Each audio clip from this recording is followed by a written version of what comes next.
British Columbia offers a natural bounty for those who explore the great outdoors.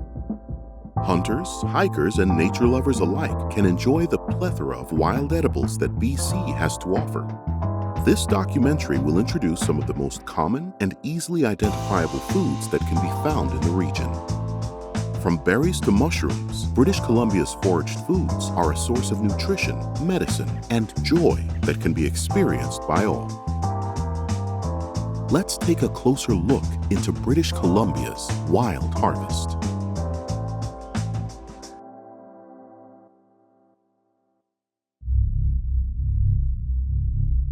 In the summer of 2021, nearly 900,000 hectares of British Columbia's forests were ravaged by wildfires.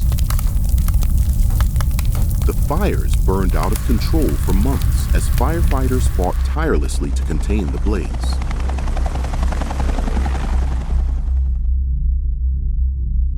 Although devastating, the burned earth made fertile ground for a flush of wild edibles the following spring.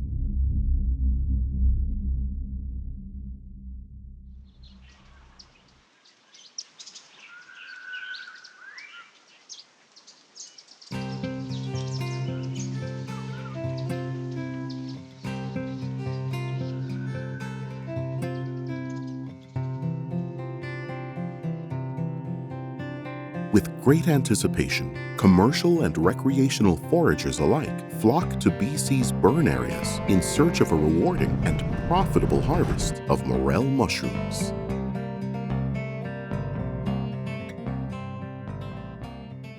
My name is Jeremy Budd. I'm the owner of West Coast Wild Foods, and we harvest and sell wild mushrooms and other wild edibles. For the morel mushrooms, they're growing in the forest fire area that burnt the year before. So the burn happened the previous summer, and the morel mushrooms start to grow in the following spring. To start to grow, they need moderate temperatures, lots of rain, lots of moisture, and then the morels will start to grow. So earlier this year, you guys were harvesting on the what would be the east part of the Sparks Lake fire. It's a lower elevation, and the Conica morel was very kind of prolific in that area at that time. My name's Jacob Harris. We're in the Sparks Lake fire in British Columbia. I come from Vancouver Island, Comox Valley. Obviously this is sort of a pretty basic camp.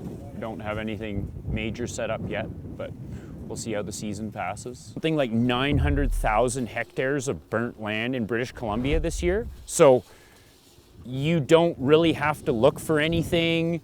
You can road pick. I was used to 20K walks to get 50 pounds. We've been instructed to drive slowly down. I see some right there.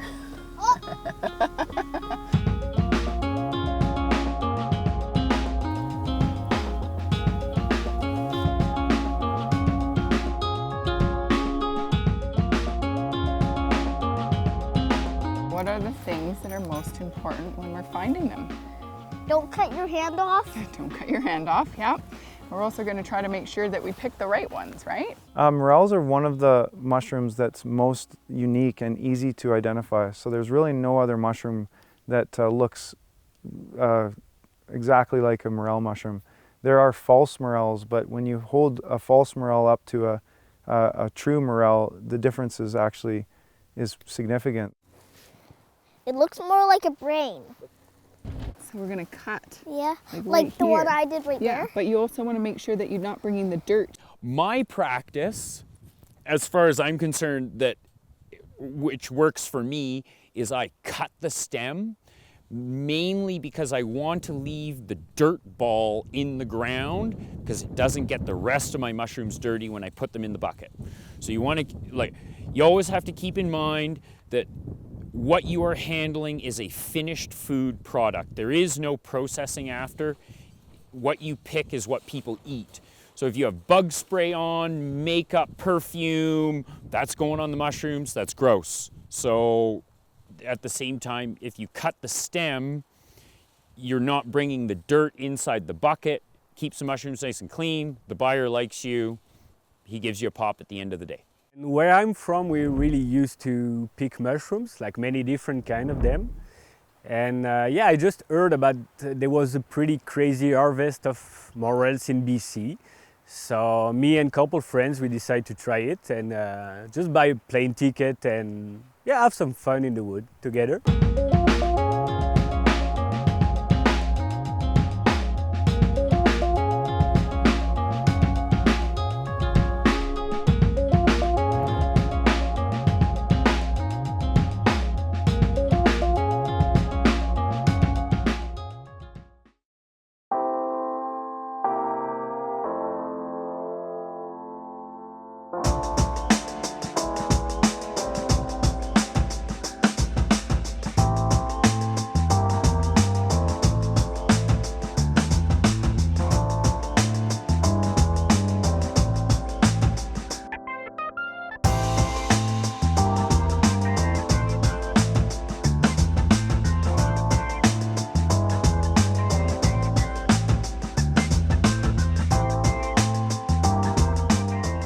Yeah, the morels are fun because you walk around. They're either there or they're not. You don't have to spend a lot of time sort of digging or poking too much. So that makes it convenient. They need to be fresh, to have white stems, a decent size. So we ask them to be a bit bigger than the stem, and that's a perfect one. And yeah, basically that's it. Like fresh, white stem, and quite big. What's the biggest one you've seen so far this year? Full hand, something like this. Yeah, that's super nice. So far the price is 6, but there is a lot of mushrooms, so that's pretty good for pickers. I mean, if you want to work hard, 6 is a good price because you're gonna do good. And if you want to do good, you have to bring, I would say, between 60 and 100 pounds a day. That would be a pound. So the good professional harvesters are able to pick over 100 pounds per day. And this was a year that many of those people were able to do that like on a daily basis. Lots of people will go out and harvest 5 or 10 pounds as well. And they might take that home to eat, or they might sell it to one of our depots as well and just pick for a few hours. So you get both those things happening. Just back from our second forage for morels. Pretty successful. One thing that I'm finding really helpful is this GPS tracker app. So I'm able to go off into the forest and not be worried about where I'm going because it's tracking my walk. But not only that, I can see if I've already been here before. So you can see here, this was our second forage and the lighter one was our first one. So you can see that we haven't backtracked and, you know, that's how you forage in and out. And yeah, this is incredible. Having the best day. I am going to stay here as long as it's good picking. And then if it starts to be a bit lower, then we're just going to move somewhere we hear there is something better to pick. And yeah, normally that's it. We start the season in the south. And then when it gets too hot and too dry, then we just drive north and we keep picking up there.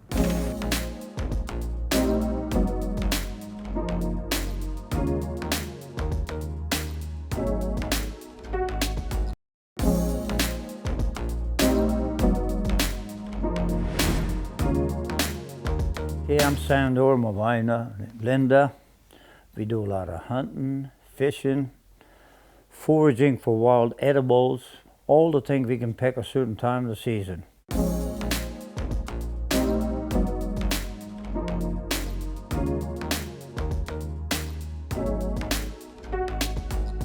We hunt, we fish, we forage, we gold pound, and lots of times we're doing all those things at the same time. Lots of times we'll go out in the morning and we'll fish, and then maybe we'll go forage something to go with the fish. If we got a trout for supper, we'll go try to get some wild ginger or some fiddleheads, morels, whatever in season. Or if we're panning, lots of times you don't take lettuce and domestic greens when you go up in the bush for a month. So we'll pick dandelions or clovers or whatever we can find to, I guess, kind of survive on. What are we going to go foraging for here, Okay, Linda? so first we're going to go and look for some wild ginger. So Sander's going to lead us over where he thinks he last found it. And then on our way back, we're going to pick some nice stinging nettles. There's lots of nettles here. We don't have to worry. You can never worry about depleting the patch. You can pick all you want. Pick enough to do tea all winter long, because nobody minds if you overpick nettles. They come back like a weed. Fantastic. Yeah. Well, let's go check it out. Okay, so let's follow Sander. He'll lead us over, hopefully, to some wild ginger plants.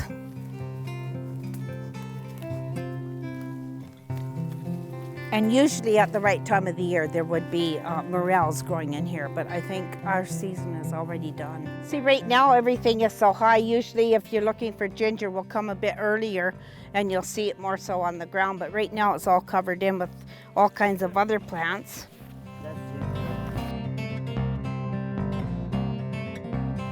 They've got a beautiful flower, a bit like a trillium from Ontario. So how do you harvest this, and how?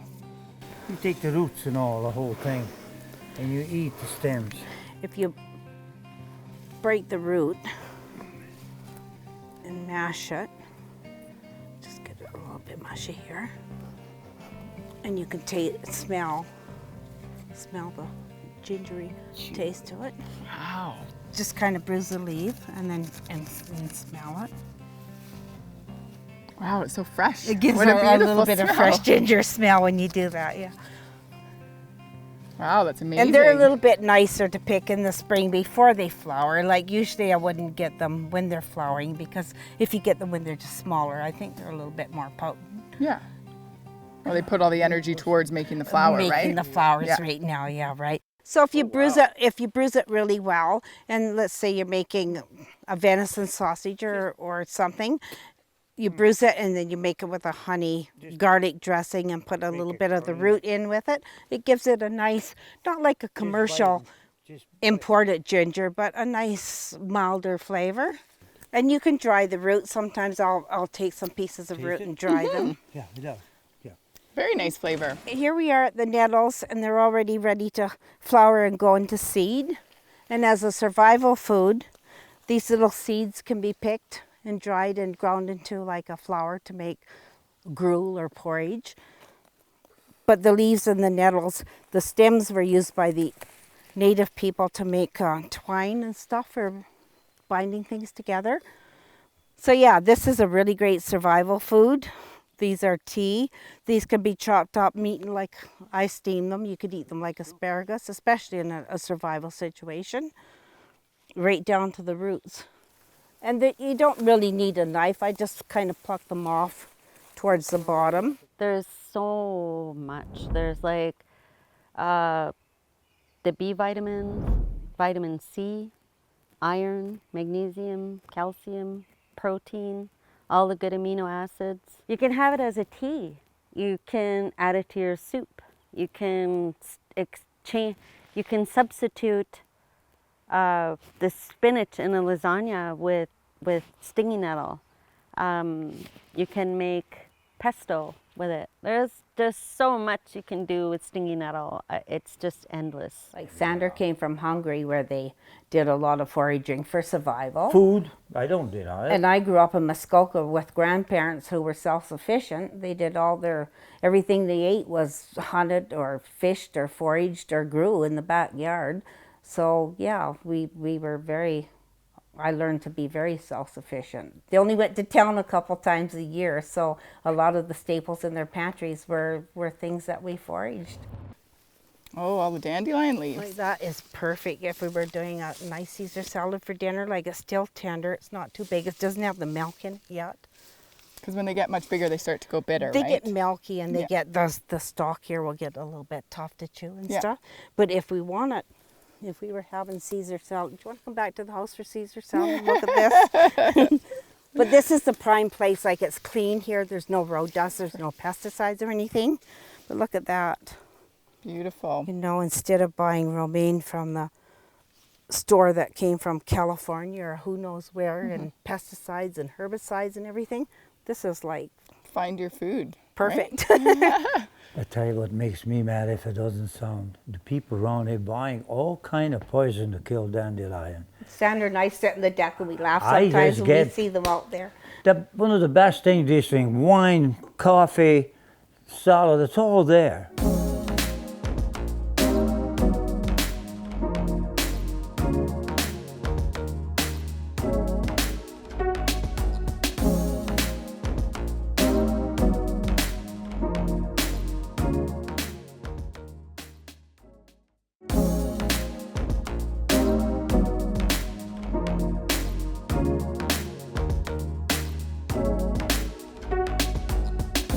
So we always watch for bear pies. If we're in a blueberry patch, like let's face it, whatever we're foraging, blueberries, raspberries, cranberries, hazelnuts, you're in wild animal feed, right? You're where the game is. So yeah, even grouse, it increases our chances of hunting when we're foraging. We always find grouse where the wild fruits and nuts grow. You know, in the spring, I would advise anybody going to the forest, and especially in the springtime in BC, to be very aware of the bears that are coming out of hibernation. They're hungry.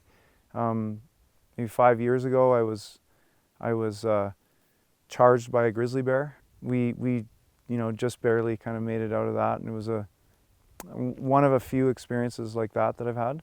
But generally, the bears aren't out there, and the other animals aren't out there to, they're not out there looking for people. It's more like you're encountering them in the area that they are, and maybe you're surprising them, or in the springtime maybe they're hungry, and so it's just always good to be aware. And yeah, over the years I've had many different encounters. But there are times she's picking, I'm guarding. I don't deny it. There's Sanders places. often my guide. He lets me go in the bush further than I would normally go, because another danger of foraging is getting lost, right?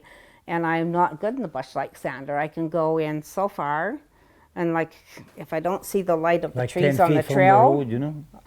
I'm lost.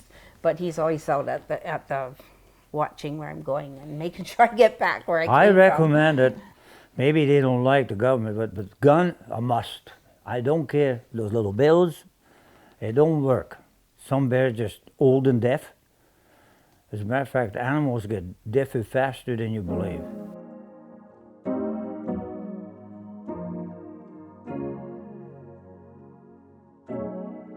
Okay, so we're on the banks of the Blackwater River, and we're going to try to find some wild nodding onions.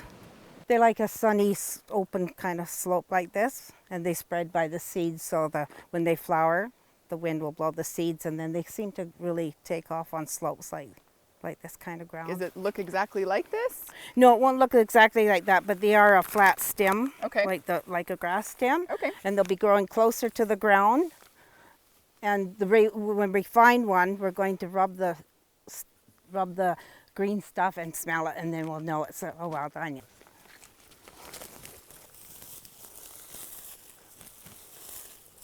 So see how it grows like a green onion, but the root is much longer.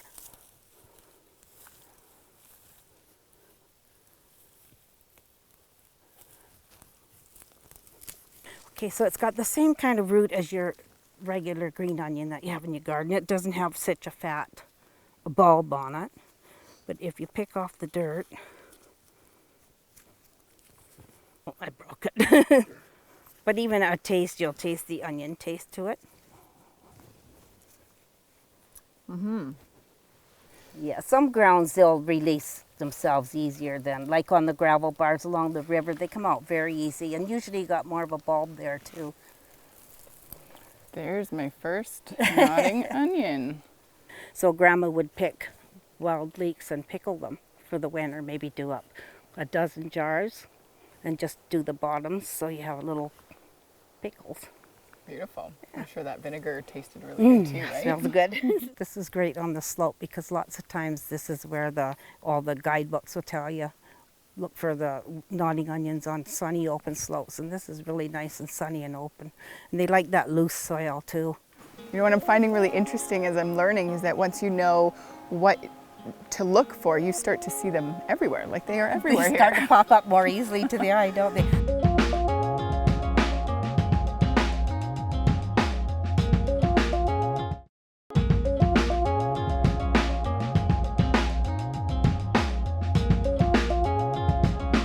right, so tell us your name and where you are from. Holly BIKADI, and I'm from Litwat Nation, Mount Currie, BC.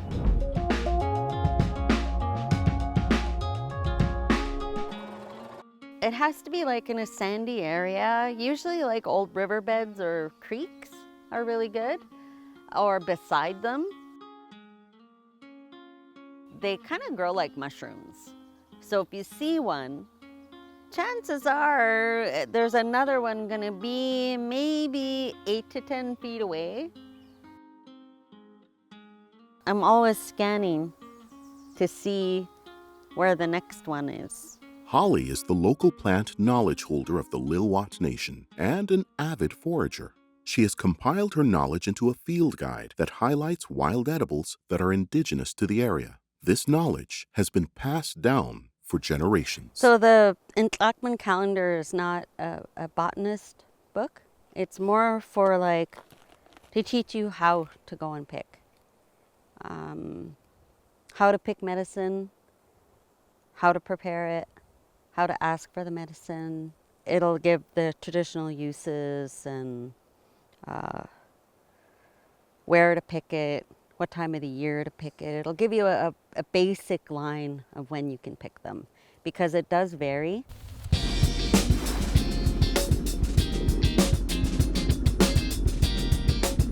Yeah, so earlier this year you guys were harvesting on the what would be the east part of the Sparks Lake fire. It's a lower elevation, and the Conica morel was very kind of prolific in that area at that time.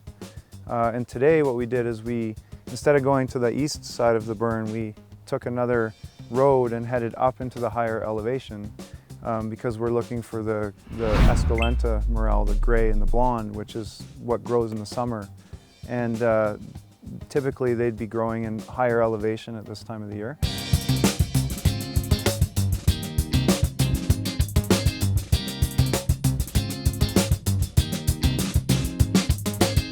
Yeah, so this area, there's a lot of shade in here, so it's a little bit cooler.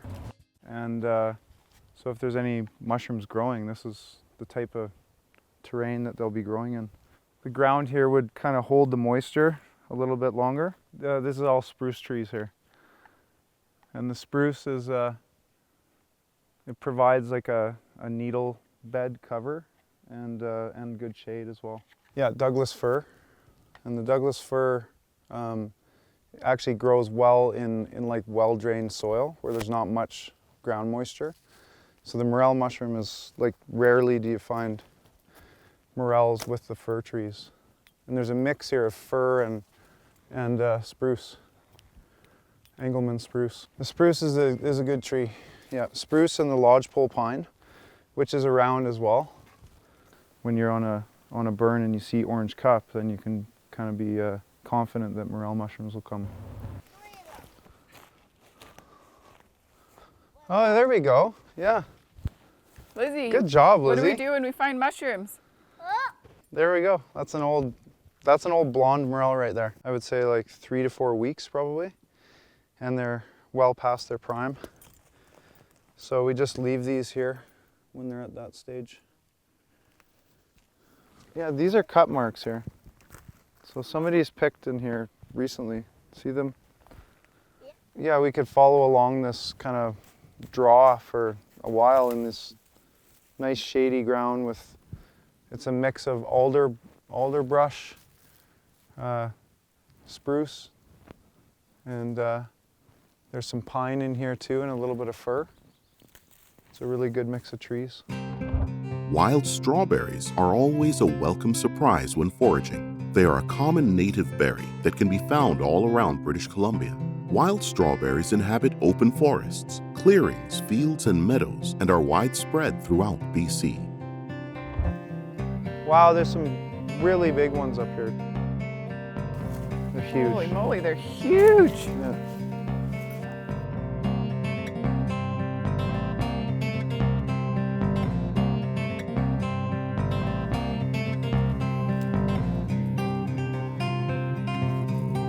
They actually grow in, as we call them, natural morels as well, and they're a seasonal mushroom that grows usually in the in the spring. And yeah, they'll grow naturally as well as in burn areas.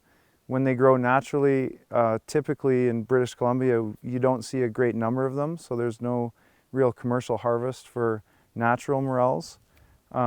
So for commercial harvest, it's specifically in the burn areas. But for home use and picking enough for dinner, you can find morels each spring in lots of different variety of forest types around BC.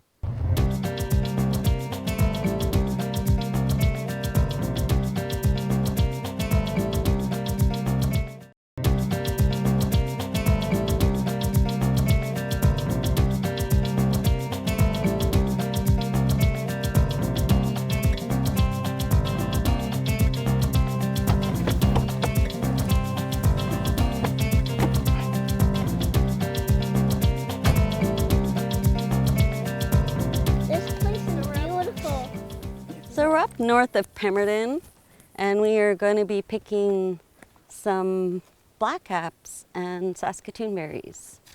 Beautiful. It's lovely up here. It sure is. It's a little hot. There's some berries right there. Oh, there we go. Some of them are still ready to eat. Look at them. They're wild black raspberries. Okay. Mm-hmm. And are they ready in both colors, both red and black, or do you wait till they're black for Wait till they're picking? black. But I like the red ones because they're sour. They're sour? Yeah. I'm gonna try one. Chatusha in our language. Look at some right there. And would you also take the leaves? You could. These are for more like cold symptoms. Mm-hmm. My dad used to put them on a tarp, and then he would just put them out in the sun on top of our shed. And he would just put them on in the evening, come by in the morning, roll, kind of move them a little bit, and they would roll over, and then they would be dry by the end of the next day. And then what did you use them for? Well, we put them in soups. Usually the chacum will be ready at like the beginning of June, sometimes even at the end of May. Depends on the kind of year. But this year we had such a wet year and we didn't get sunshine till like a couple of weeks ago. So that's why they're so late. Normally they would be already come and gone already. So we're really lucky that we're having them right now. Look at these wild hazelnuts. Yeah, check that baby out. With these wild hazelnuts, when you're out in the forest, I just put them on a rock, get another rock, and could hear it crack a little bit. Yeah, there you go. And then, see in the middle? Hazelnut. Try it. It's a bit green yet. See that?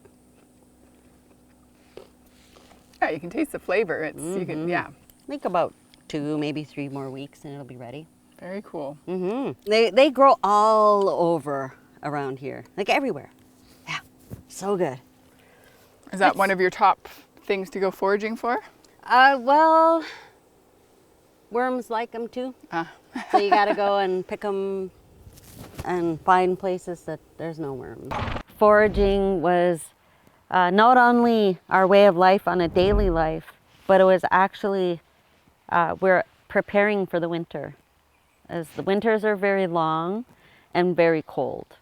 So our people would pick enough for the whole summer long, but you have to pick enough so you can make it through the winter. And that's what I pick for. I go and I'll can my food or freeze or dry my stuff, but I don't usually touch it until it snows. So then when it snows, it's okay to bring the jam out. It's okay to bring the dried fruit out. It's okay to use your mushrooms now. And yeah, it's a way of life.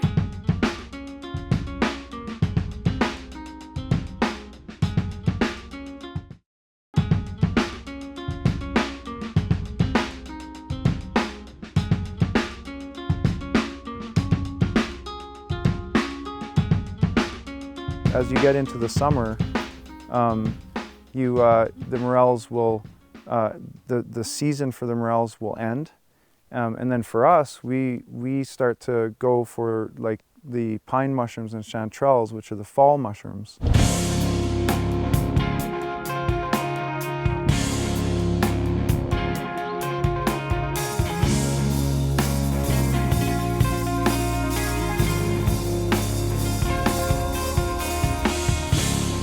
In 2022, we had extended drought way late into the autumn. And then when the rains did come, boy, they came. The ground was so dry that the water couldn't penetrate it. If you have the ground dry out completely, you have a barrier of air between the particles, and the water can't get in between the particles. And eventually it'll slowly work its way down. Unfortunately, last year we had pretty hard freezes come in before this whole process could finish its path. Here on the farm, we kind of focus on the foraging season. So springtime, it's all about plants and seafood and things like that. And then in the fall, it's all about mushrooms. So this is the pine mushroom. These are small little buttons. And they are coming from up north now. Our season hasn't started. Typically, we'll find them, like I said, on the driveway coming into this place. We'll see these pines pop up. Absolute most amazing is pine mushrooms, because the excitement when you find your first one is like, oh, finally found a pine mushroom, matsutake. Yes. We have been searching for days and days, looking for these pine mushrooms to share the experience, and we haven't had any luck. You know, we live up past Pemberton, north of Pemberton, and last year it was much wetter and we had fantastic success. But this year we've had a drought for several months. We didn't have a drop of rain, which in the Pacific Northwest is very unusual, especially for this area. The pine mushroom really likes a lot of moisture. It likes those cool temperatures. So October, November is really the best time. So here we are at the beginning of November. The ground is just starting to frost. We're having the first snowfall. Last year we had huge abundance. We were going out every 3-4 days filling buckets, and we were selling them. We had so many. Our daughter became, you know, quite an avid little forager. Let's see, hold it up. Nice, Liz. Remember? Nice. Dust it off so we leave some for the next people, and then we cover it up as if we weren't here. Now this one is already out. You want to pull it from its base. Normally, when you're harvesting mushrooms, you want to cut it and you're leaving some of the mushroom behind. The pine mushroom is going to kind of come up, kind of just give away from the soil, and usually will come out just like that. One of the key identifying characteristics of a pine mushroom is that it grows in this pod soil, which is like the sandy, loamy kind of underlayer. Kind of, you know, you can see it's very sandy. And when you pull them out, you're going to see that this is where it's coming out of. Another key and my favorite characteristic of the mushroom is the smell. So this is a very unique, fresh pine smell. And there it is. You know, this is such a fun mushroom to find. And because of the smell and these two characteristics, I find it to be quite safe. You know, we forage for these with our family, and we take them home and we eat them. But this being my first and maybe my only mushroom of the season, that makes this one special. And she's going to come home. All right, so the chanterelle is very, very common, and this is sort of, when we do our foraging classes, this is what we call the gateway mushroom. This is the one that we introduce a lot of people to. It's very hard to, you know, there's lots of different types of mushrooms. Some are poisonous, some are edible, some are delicious, some are not. Some are hallucinogenic, so there's a mixed bag. The chanterelle is the easiest one to find because it's very abundant, and also it's the one that you have a hard time misidentifying it. So that's very important for starting out. So it's basically a very firm mushroom that kind of shreds into little strips. My young friends tell me it's just like cheese strings. So that's a kind of very simple quality. There's a kind of a false chanterelle, which would be hollow, but these are stringy, pure white, and abundant. So that's the chanterelle. Here's another one that looks very similar to a chanterelle. So when you flip over this mushroom, you find that there's little tiny teeth. This is a hedgehog. So it grows in the same habitat as chanterelles. Sometimes they're mixed in.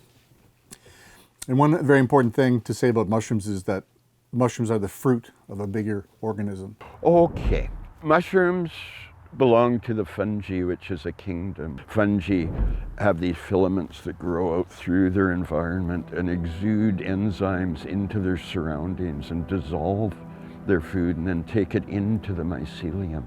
And this is a network that channels that food back and forth through the strands into the whole network that is the mycelium. Once it's consumed enough food, or it's used up its food source, or the weather has changed and it's beginning to dry out or cool down, they go into fruiting mode, which is where they produce their reproductive structure that we know as the mushroom. The mushrooms are the fruit, and the mycelium are the roots of that plant. It's an incredible organism. We're studying it all the time, and how it activates and to the point where mushrooms grow is always this kind of mystery we're trying to solve. So different factors from moisture to temperatures, time of year, factors beforehand, like if there's a drought. There's so much happening under the forest floor that we don't really know a lot about yet, and the mushroom growth is kind of one window into that whole world. It's a way to see what's happening under the ground. You get into problems with things like habitat destruction. And unfortunately for a lot of our forests, habitat destruction is forestry. So when you cut a forest down, the mushrooms don't die, but they go dormant until the forest regenerates. So it could be 20, 30 years later, they'll come back. Do you have any specific best practices that you for harvesting the mushrooms? In general, it's not related to anything scientific, but for the karma factor, I don't take all the mushrooms. I only take the best of them.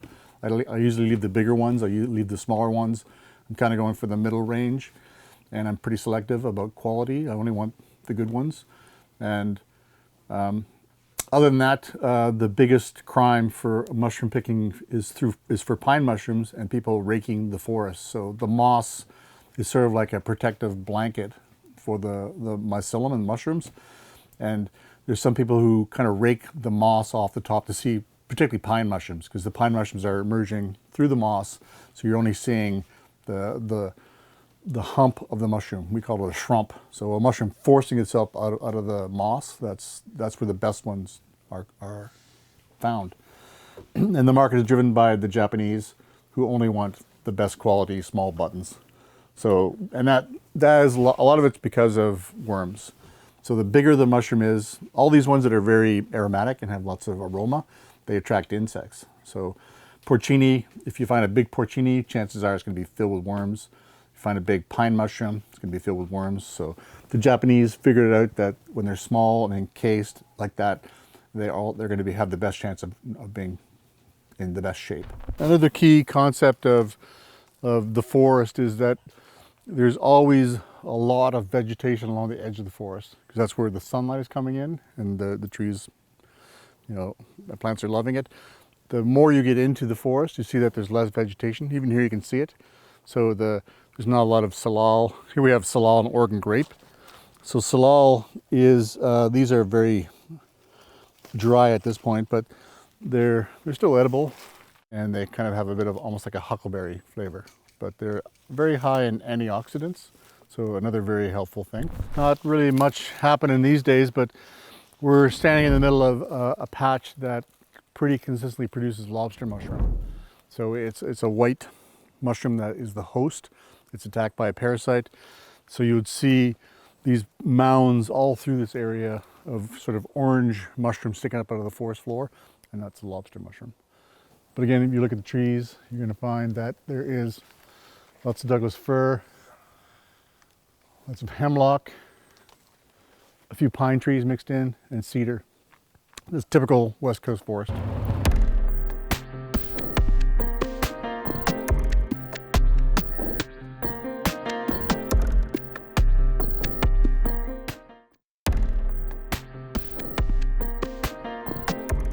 British Columbia has more than 3,500 mushroom varieties, with new species and subspecies being discovered and added to the list each year. With such an abundance of mushrooms available, one must wonder, what percentage is poisonous and what percentage is edible? Okay, that becomes a bit awkward because people's definition of edible varies. Choice edible, there'd perhaps be... Let's say choice edible. Okay, about 35 perhaps. And then there's a lot that are eatable, but they may not have interesting textures, flavors, aromas, etc. Some of them are edible in certain situations, and which in fact a couple of the well-known edible mushrooms are noxious if they're not cooked thoroughly. So morels cause poisoning if they're eaten undercooked. Them just fried with some butter and salt, they're really good. The one thing I've experienced though, I'm pretty sure I have a bit of a sensitivity to them, so I'll get a little bit sick the next day. Morels are considered a choice edible mushroom, but they're also poisonous if they're not well cooked. They're really dangerously poisonous mushrooms are about the same number. Let's say there's 70 really poisonous mushrooms in BC out of 3,500 species. That's not that many. That's what, 2% or something. And when it comes to choice edible mushrooms, what, 1% perhaps. I kind of think the number one danger of foraging is picking the wrong, not identifying the plant properly. Mushrooms. And that's mostly in mushrooms. But yeah, don't take a chance at eating a mushroom that you can't positively identify, because we have the poison amanita death caps.